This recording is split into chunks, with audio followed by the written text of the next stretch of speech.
Hello guys, আজ আমি বানাবো মুসুর ডাল দিয়ে কলা থোড়। তার জন্য থোড়টা পরিষ্কার করে কেটে ধুয়ে নিয়েছি। মুসুর ডালটা পরিষ্কার করে ধুয়ে নিয়েছি। কড়াইতে থোড়, মুসুর ডাল একসাথে নুন হলুদ দিয়ে পরিমাণ মতো জল দিয়ে সেদ্ধ করে নামিয়ে নেব।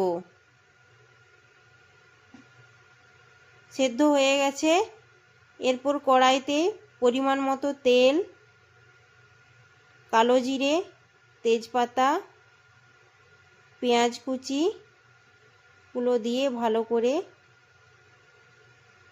কিছুক্ষণ নেড়ে আদা বাটা রসুন বাটা দিয়ে ভালো করে লাল করে ভেজে নেব। এরপর হলুদ গুঁড়ো, লঙ্কা গুঁড়ো, ধনে গুঁড়ো দিয়ে পরিমাণ মতো জল দিয়ে মশলাটা কষিয়ে সেদ্ধ করে রাখা কলা থোড় দিয়ে কিছুক্ষণ ফুটিয়ে ম্যাগি মশলা উপর থেকে ছড়িয়ে আবারও কিছুক্ষণ ফুটিয়ে নামিয়ে নেব। তৈরি আমার কলা থোড়।